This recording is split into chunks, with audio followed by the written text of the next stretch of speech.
OGAccountability.com. Good morning, everybody. I am glad to be here, David with OG Accountability. This morning we have a special guest with us. We have an author, a writer, a father, a world traveler. I have Jared Miller. He's actually authored 2 books. Right now, his book, Truth, is on the Amazon bestseller list. If you get an opportunity, go check it out. It is a great read. I've already read through this a time and a half already. And now this book has been out for quite some time, right? 2019, yes, sir. 2019. God, times change. Time goes by fast. Well, Jared, it's great to have you with us this morning. And really, I would like to just hand this over to you. And the question I want to start with is where did the thought process behind the book, Truth, Lies That We've Been Told, come from? Yeah, absolutely. Thanks for having me. It's an honor to be here. So, I ask people this oftentimes. Have you ever had an idea, ever had a thought that come out of nowhere? Maybe you're in the shower, maybe you're walking outside, you're grilling, whatever, and you say, man, that's something to that thought. It could come from God, it could come from the spaghetti, who knows? But I had this thought, and the thought was, the voices you trust determine the direction of your life. Wow. The voices you trust, influential voices that you trust, determine the direction of your life. And that happened about 3.5, 4 years ago. I said, there's something to that. And that thought came to me shortly after I had released my first book. I said, there's something to that. So anyway, I started putting pen to paper. And in about 4 years, it took me 3.5 just to get where I wanted to get on the manuscript. I had let someone local edit it. I had the book cover design, all of it ready to go, and then I met someone named Eric G. Reed, who is a publisher based out of Atlanta. And he read the manuscript. He says, there's something to this, but I feel like we need to really take it to a step further. The original title was called Who Told You That? That was the original title. Who Told You That? Subtitle was The Thought I Told You. The voices you trust determine the direction of your life. That is so profound, and I want to tie that in real quick, what you just said. Anything great does not happen overnight. No, it doesn't. Maybe the lottery, but you had a vision, you had Yeah. a dream. Let that be a message to people that have thought processes. Sometimes you sit on something for a while, and it takes time to birth it. I started this in 2021. Yeah. The thought process of holding each other accountable and helping out, but I really wanted to hit on, you didn't just think it and it came about. You actually had to put some work and time and effort into this. Sure. And explain what that effort looked like. Sure, great question. And what took so long to even start the process was starting the process. For those of you who don't know me, my natural personality and inclination is more of a perfectionist. I'm working on that. And so, you want it to be just right. And so you'll hesitate on starting because you're afraid, well, this isn't any good, or who's good. And so I just had to start. And there was a famous author who said the first time you write something, we'll say in our terms, is crap. He didn't say that, but we'll say that. And so you just got to start. I get where you're going. Yeah, just had to start. Put something on the paper, no matter if it's genius or if it's trash. You just got to start. And so I handed the manuscript to my publisher, and he said, Jared, this book is more about truth than anything else. So the original essence of the book is still there. It's within the book, but the overarching theme is about truth. The people who you trust the most influence you the most. Absolutely. And that influence shapes our reality of truth. And something that you said, a light bulb just went off. And my father said this: never take advice from anyone, or let me go backwards. Never take criticism from somebody that you wouldn't take advice from. Yeah. So, Wow. sometimes we get on social media and people chime in with their thoughts and opinions, and we allow it to affect us. But if I'm not going to take advice from you, then I'm not going to accept your criticism. So you came up with the book, it came to fruition, you got tied up with the right people. But maybe a lot of people don't know this, but it's not just a book. You are also a songwriter, a musician, and you actually had a single that you released at the same time as the book. So tell us a little bit about your venture in music and all that great things. And I know for a long time you were traveling quite extensively, like what, every single weekend or 4 times a month you'd fly out to California to On the music? weekends, absolutely, yeah. So, thank you for asking that. So, shout out to Pastor Vaughn Wan, Space City Church in South Houston. So, Vaughn and I have been friends for golly since about 2007, quite a long time, and we've done a few things here and there together. He's had me lead worship at his church, and so he said, "Hey, let's do something together." Well, what most people don't know is, and people who are listening to this amazing podcast, is I was going through the middle of a divorce. Yeah. And so I say that my creative juices were sucked dry. Have you ever felt like God has given you a gift or a calling or an assignment, and you felt like, man, is that season over?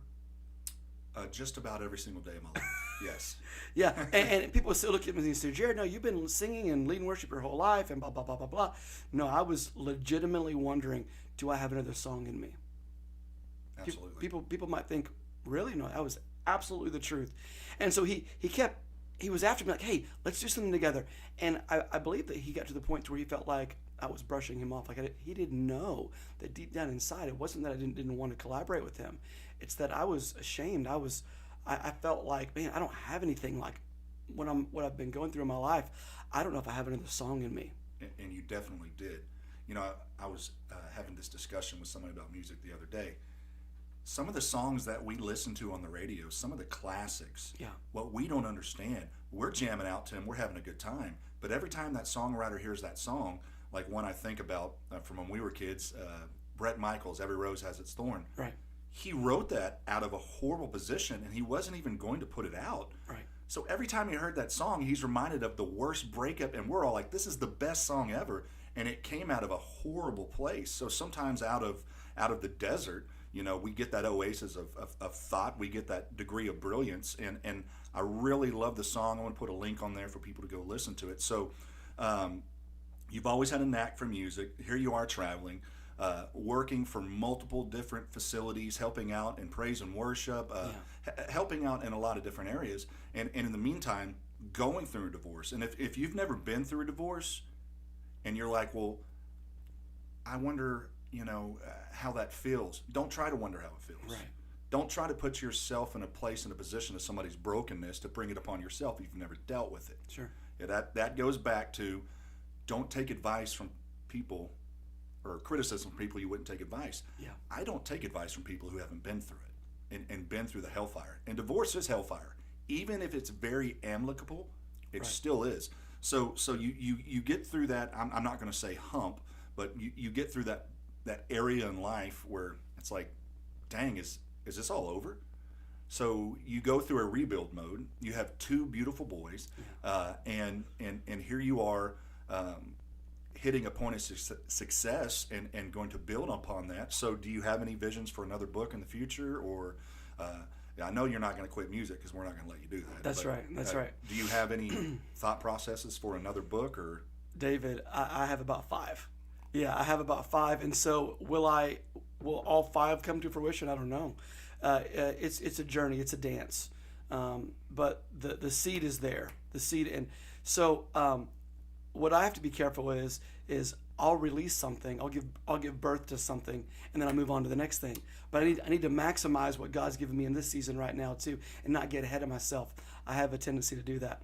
And so, but to answer your question, yeah, I have about 3 to 5 ideas. Will I use all of them? I don't know, but for sure 2 of them. Well, you got to have some irons in the fire Right. to get things done. So as we wrap up here, we'll take a few minutes.